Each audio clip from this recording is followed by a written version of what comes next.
ওম অখণ্ড সংহিতা বা শ্রী শ্রী স্বামী স্বরূপানন্দ পরমহংস দেবের উপদেশ বাণী ঊনবিংশ খণ্ড। সুন্দর হও।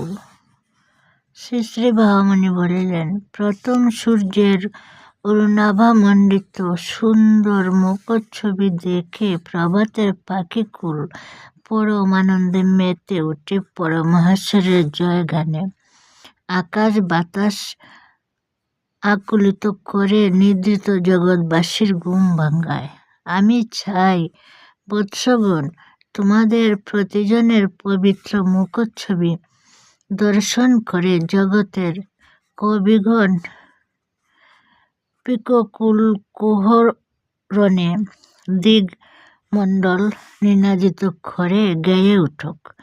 এসেছে তাহারা এসেছে, যাহাদের প্রতীক্ষায় হাজার হাজার বছর আমরা কেবলই দিন গুনেছি, তাহারাই এসেছে।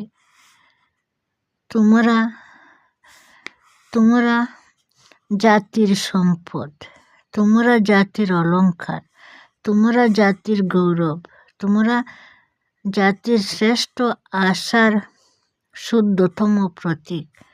তোমাদের চাই নিষ্কলঙ্ক শুভ্র জীবন, তোমাদের জীবনে চাই নিষ্কলুষ মহত্বের অনুপম সব দৃষ্টান্ত। তোমাদের পানে থাকিয়ে যেন ভবিষ্যতের মানবকুল উচ্ছ্বাস ভরে বলতে বাধ্য হয়, ওই দেখা যায় আমাদের আলোক স্তম্ভগুলি, যেখান থেকে বিনির্গত রশ্মিরেখা অনুসরণ করে ভবিষ্যতের সমুদ্রপথ সমূহ নির্ভয়ে নিঃসংকোচে নিরাপদে উত্তাল তরঙ্গময় মহাসমুদ্রে পাড়ি জমাবে। সত্য, প্রেম ও পবিত্রতার তোমরা প্রতীক, শান্তি ও সৌন্দর্যের তোমরা প্রতিচিত্র। তোমরা আমাদের জীবনালোকের মধ্যে কুৎসিত কদর্য অসুন্দর কোনো কিছুকে প্রবেশ অধিকার দিও না। সরল হও,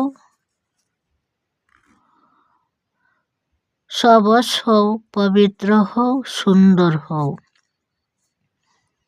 বক্তৃতা 1.5 ঘণ্টা কাল হইল।